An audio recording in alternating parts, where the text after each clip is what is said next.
तो सोचिए कि दुनिया भर में अजीबो-गरीब घटनाएं हो रही हैं। कुछ लोग भयानक सपने देख रहे हैं। एक गुमनाम पंथ है जो अचानक अजीब रस्में करने लगता है। और इन सब के बीच और इन सब के बीच प्रशांत महासागर में एक नया द्वीप मतलब रातों रात उभर आता है। इन सब को एक साथ रखकर कोई क्या नतीजा निकालेगा? आज हम फ्रांसिस की जांच के बिल्कुल आखिरी हिस्से पर नजर डाल रहे हैं, उसकी फाइनल फाइल, जहां वो इन सभी बिखरे हुए टुकड़ों को एक साथ जोड़ने की एक आखिरी कोशिश करता है। और यहाँ जो दिलचस्प बात है वो किसी मॉन्स्टर को खोजने के बारे में नहीं है। मजा इस बात को समझने में है कि एक जासूस का दिमाग कैसे काम करता है। सही। जब उसके सामने ऐसी घटनाएं हों जो नामुमकिन लगती हैं और वो फिर भी उनमें कोई लॉजिक ढूंढने की कोशिश कर रहा हो, उसका ध्यान अटकलों पर नहीं बल्कि सबूतों के अंदर छिपे हुए पैटर्न को पकड़ने पर है। ठीक है, तो चलिए इसे खोलते हैं। मैं कल्पना कर रहा हूँ कि फ्रांसिस अपनी मेज पर बैठा है। चारों ओर फाइलें, नक्शे, रिपोर्ट्स, सब कुछ बिखरा पड़ा है। सपनों के रिकॉर्ड, पंथ की रस्मों की तस्वीरें, समुद्री जहाज़ों की लॉगबुक और लापता नाविकों की कहानी।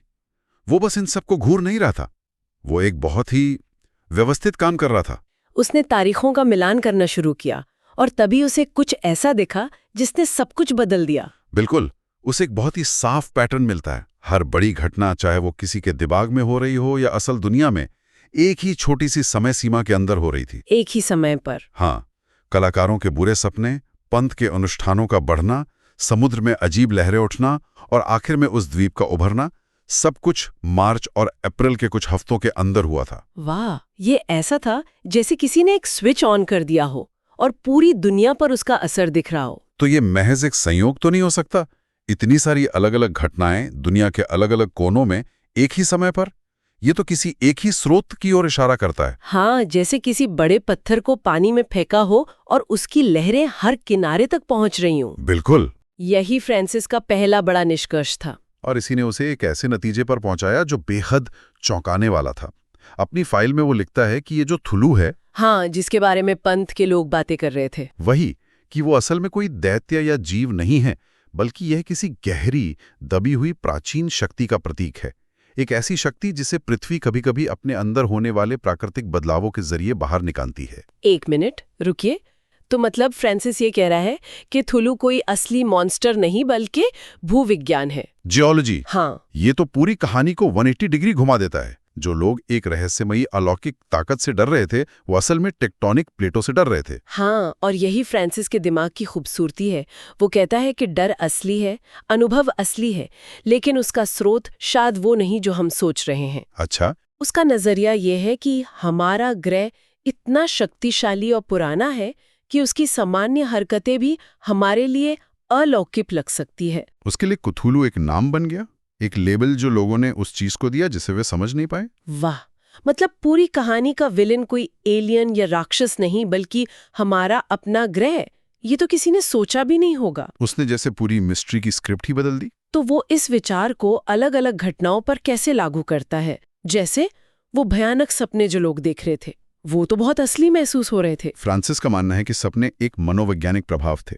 उसका सिद्धांत ये था कि कुछ लोग, खासकर कलाकार और बहुत संवेदनशील दिमाग वाले लोग, वो स्वाभाविक रूप से धरती के अंदर होने वाली सूक्ष्म हलचलों के प्रति ज्यादा संवेदनशील होते हैं, जैसे गहरे समुद्र के कंपन या वायुमंडल में होने वाले चुंबकीय बदलाव। अच्छा, तो जब पृथ्वी के नीचे कोई बड़ी हलचल होती है, जैसे कि टेक्टोनिक प्लेटों का खिसकना, तो उससे पैदा होने वाली बहुत कम आवृत्ति वाली ऊर्जा उनके अवचेतन मन को प्रभावित कर सकती है। तो ये एक तरह की मनोवैज्ञानिक प्रतिक्रिया थी एक भौतिक घटना पर। ये कुछ वैसा ही है जैसे कहते हैं कि कुछ जानवर भूकंप आने से पहले बेचैन हो जाते हैं। बिल्कुल सही, ये वही सिद्धांत है। उन लोगों के दिमाग ने इन अपरिचित अनजाने संकेतों को डरावने सपनों और अजीब आकृतियों के रूप में दिखाया, क्योंकि उनके पास उन्हें समझने का कोई और तरीका नहीं था। सही बात। उनका दिमाग उस अनजान डर को एक चेहरा देने की कोशिश कर रहा था। ठीक है, तो संवेदनशील लोगों ने इसे बुरे सपनों की तरह महसूस किया, लेकिन पंथ के लोग, वो तो इसे भगवान का संदेश मान रहे थे। वो तो जश्न मना रहे थे, रस्में कर रहे थे। हाँ, वो भी वही महसूस कर रहे थे, लेकिन उन्होंने इन्हीं संकेतों को अपनी मान्यताओं के चश्मे से देखा। उनकी धार्मिक आस्था ने उन कंपनों और बेचैनी को अपने देवता के जागने के संकेत के रूप में समझा। मतलब स्रोत एक ही था। स्रोत एक ही था, पृथ्वी के भीतर से आने वाले संकेत, लेकिन हर किसी ने उसकी व्याख्या अपनी कहानी के हिसाब से की। मतलब एक ही सिग्नल, अलग अलग रिसीवर। कलाकारों ने उसे बुरे सपनों के रूप में अनुभव किया, पंथ ने उसे धार्मिक भविष्यवाणी माना। और नाविकों का क्या? उन्होंने इसे कैसे देखा? नाविकों ने इसे भौतिक गड़बड़ी के रूप में दर्ज किया। उनकी लॉगबुक में अजीब लहरें, कंपास के खराब होने या आसमान में अजीब रोशनी दिखने का जिक्र है। अच्छा। वो न तो सपने देख रहे थे, न ही पूजा कर रहे थे। वो बस अपने आसपास की दुनिया में हो रहे अजीब बदलावों को रिकॉर्ड कर रहे थे। सभी एक ही पहेली के अलग अलग टुकड़े देख रहे थे। और क्थुलू बस वो नाम बन गया जो लोगों ने उस पूरी पहेली को दे दिया। ये वाकई दिलचस्प है। और फ्रांसिस इसे अपनी फाइल में बहुत खूबसूरती से लिखता है। उसका एक नोट कहता है, हम जितना गहरा देखते हैं उतना ही हमें एहसास होता है कि दुनिया हमारी समझ से कहीं ज्यादा बड़ी, अजीब और पुरानी है। ये उसकी विनम्रता को दिखाता है। बिल्कुल। वो जानता है कि उसकी ये वैज्ञानिक व्याख्या भी पूरी कहानी का सिर्फ एक हिस्सा हो सकती है। यहाँ ये वास्तव में दिलचस्प हो जाता है। उस द्वीप का क्या? सपने और भावनाएं एक बात हैं, लेकिन वो द्वीप तो एक ठोस भौतिक सबूत था। नाविक उस पर चले थे, वो कोई सपना नहीं था। फ्रांसिस उसे कैसे समझाता है? ये उसकी जांच का सबसे चुनौतीपूर्ण और शायद सबसे महत्वपूर्ण हिस्सा था। उसकी गणना के अनुसार द्वीप एक प्राचीन समुद्री तल का रिज था। मतलब समुद्र के नीचे की एक पहाड़ी श्रृंखला का हिस्सा?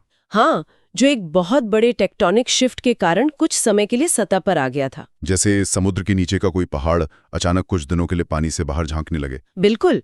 सोचिए कि जमीन की दो प्लेटें आपस में टकराएं और एक हिस्से को ऊपर धकेल दिया, जैसे दो कारपेट को एक दूसरे की तरफ धकेलने पर बीच में एक सिलवट बन जाती है। फ्रांसिस का मानना था कि ये द्वीप वही एक अस्थायी सिलवट थी जो कुछ ही दिनों या हफ्तों में वापस समुद्र में डूब जाने वाली थी। ठीक है, टेक्टोनिक शिफ्ट से द्वीप का बनना समझ में आता है, लेकिन उस अजीब वास्तुकला का क्या जिसका वर्णन नाविकों ने किया था? वो तो कह रहे थे कि वो किसी इंसान ने नहीं बनाया था, उसका ज्योमेट्री अजीब था। फ्रांसिस के अनुसार वो भी प्राकृतिक प्रक्रियाओं का ही नतीजा हो सकता है। वो तर्क देता है कि लाखों सालों तक पानी के नीचे का कटाव, गहरा दबाव और ज्वालामुखी चट्टानों का अजीब तरीके से ठंडा होना ऐसी संरचनाएं बना सकता है जो किसी को मेंशन gemacht यानी मानव निर्मित लगे। मेंशन gemacht, ये क्या मतलब हुआ इसका? ये एक जर्मन शब्द है। इसका मतलब है मानव निर्मित या मैन मेड। वो ये शब्द इसलिए इस्तेमाल कर रहा है ताकि वो जोर दे सके कि ये चीजें लगती तो है कि किसी ने बनाई है, पर असल में प्रकृति की कारीगरी है। अच्छा। नुकीली ज्वालामुखीय संरचनाएं और पानी के बहाव से बनी अजीब आकृतियां दूर से किसी शहर के खंडर जैसी दिख सकती हैं, खासकर जब देखने वाले पहले से ही डरे हुए और भ्रमित हों। एक मिनट, क्या ये वाकई मुमकिन है? नाविकों ने अजीब ज्यामिति की बात की थी जो इंसानी समझ से परे थी। क्या ज्वालामुखी की चट्टानें सच में इतनी अजीब शक्ल ले सकती हैं? ये थोड़ा ज्यादा ही सुविधाजनक नहीं लग रहा? आपका सवाल बिल्कुल जायज है, और सच तो ये है कि फ्रांसिस खुद भी इस व्याख्या से 100% संतुष्ट नहीं था। यह उसका सबसे अच्छा अनुमान था, एक तर्कसंगत दिमाग की तर्कसंगत कोशिश। लेकिन, और ये बहुत महत्वपूर्ण लेकिन है, वो अपनी फाइल में ये स्वीकार करते हुए लिखता है, पानी के नीचे मानव इतिहास से भी पुरानी संरचनाएं हैं, हम उन सभी की व्याख्या नहीं कर सकते। तो वो अपनी व्याख्या की सीमाओं को भी मान रहा है। हाँ, वो कह रहा है कि मेरा सबसे अच्छा अनुमान ये है, पर मैं ये भी मानता हूं कि कुछ चीजें मेरी समझ से परे हैं। तो फ्रांसिस के पास एक सिद्धांत है, लेकिन उसमें कुछ बड़े सुराख भी हैं। वो अपनी थ्योरी को अंतिम सत्य के रूप में पेश नहीं कर रहा है। बिल्कुल, यही एक अच्छे अन्वेषक की निशानी है। उसका सिद्धांत ज्यादातर सबूतों को समझा देता है, लेकिन सबको नहीं, और वो बचे हुए सवाल ही इस केस को इतना यादगार बनाते हैं। ठीक है, फ्रांसिस की थियरी काफी हद तक लॉजिकल है, लेकिन जैसा कि उसने खुद लिखा, कुछ टुकड़े फिट नहीं होते, और वो टुकड़े बहुत बड़े हैं। जैसे वो मूर्ति, वो कहां से आई? यही सबसे बड़ा सवाल है। फ्रांसिस अपनी फाइल में इस पर कई पन्ने लिखता है। उसका तर्क है कि शायद वो किसी पुराने डूबे हुए शहर का अवशेष हो, लेकिन उसकी बनावट वो किसी भी ज्ञात सभ्यता से मेल नहीं खाती। नाविकों ने कहा था कि वो एक हरे अजीब पत्थर से बनी थी। हाँ, जो धरती का नहीं लगता था। तो क्या वो नाविकों का वहम था? क्या उन्होंने चट्टान के एक अजीब टुकड़े को मूर्ति समझ लिया, या वो सच में कुछ ऐसा था जिसे हम समझ नहीं सकते? फ्रांसिस इसका कोई जवाब नहीं देता, वो बस सवाल छोड़ देता है। और उस जर्नल का क्या, जो उन्हें नाव पर मिला था? उसका अचानक बंद हो जाना, ये बहुत अजीब है। ऐसा लगता है जैसे लिखते लिखते किसी ने उसका हाथ पकड़ लिया हो। हाँ, जर्नल का आखिरी पन्ना उस पे बस कुछ बिखरे हुए घबराए हुए शब्द हैं, समुद्र, आकाश, पागलपन, वो आ रहा है, और फिर लिखावट बंद हो जाती है। उसका क्या मतलब निकाला उसने? फ्रांसिस का मानना है कि शायद द्वीप डूब रहा था, तूफान आ रहा था और नाविक घबराहट में था। लेकिन वो ये भी लिखता है कि ये सिर्फ एक थ्योरी है, असल में क्या हुआ ये कोई नहीं जानता। और सबसे बड़ा सवाल, उस द्वीप का ठीक उसी समय ऊपर आना जब दुनिया भर में लोग अजीब सपने देख रहे थे, क्या ये सिर्फ एक बहुत बड़ा संयोग था? ये सब कुछ एक साथ होना ही सबसे डरावनी बात है। फ्रांसिस इस संयोग को अपने प्राकृतिक सिद्धांत से जोड़ने की कोशिश करता है। वो कहता है कि एक ही बड़ी भूगर्भीय घटना, टेक्टोनिक शिफ्ट ने द्वीप को ऊपर उठाया और वही कंपन पैदा किए जिससे लोगों को सपने आए। लेकिन वो खुद भी इस व्याख्या की कमजोरी को जानता होगा। बिल्कुल। क्या एक भूगर्भीय घटना इतनी सटीक और इतनी व्यापक मनोवैज्ञानिक प्रतिक्रिया पैदा कर सकती है? ये एक ऐसा सवाल है जिसका विज्ञान के पास भी शायद कोई जवाब नहीं है। जैसा कि वो खुद लिखता है, हर टुकड़ा बड़े करीने से फिट नहीं होता, कुछ टुकड़े अस्पष्ट रह जाते हैं। ये एक ईमानदार अन्वेषक का निष्कर्ष है। हाँ, जो जानता है कि वह सब कुछ नहीं जानता, वो जवाबों से ज्यादा सवालों के साथ रह जाता है, और ये दिखाता है कि वो सच्चाई के प्रति कितना प्रतिबद्ध है। तो इस सब का क्या मतलब है? फ्रांसिस के अंतिम पन्नों में वो इस बात पर विचार करता है कि दुनिया का ज्ञान अधूरा है। हम सतह पर रहते हैं और सोचते हैं कि हम सब कुछ जानते हैं, लेकिन गहराई में ऐसी ताकतें हैं, ऐसी सच्चाइयां हैं जिनके बारे में हमें कोई अंदाजा नहीं है। और वो कहता है कि ये अज्ञात ताकतें कभी-कभी सतह पर संकेत भेज देती हैं, सपनों के जरिए, कंपनों के जरिए, या उस द्वीप जैसी अप्रत्याशित प्राकृतिक घटनाओं के जरिए। ये संकेत हमें याद दिलाते हैं कि हम इस ग्रह पर कितने नए हैं और हमारा ज्ञान कितना सीमित है। अगर समुद्र के नीचे कुछ है, तो उसे हमें प्रभावित करने के लिए ऊपर आने की जरूरत नहीं है, उसकी उपस्थिति ही काफी है।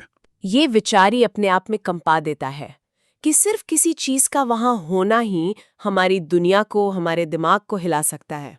और फिर वो फाइल को एक शांत लेकिन गंभीर चेतावनी के साथ बंद कर देता है, जो इस मामले को एक तरह से हमेशा के लिए खुला छोड़ देती है। उसके आखिरी शब्द बस यही हैं, अगर द्वीप एक बार ऊपर उठा तो ये फिर से उठ सकता है। ये लाइन ये सब कुछ कह देती है।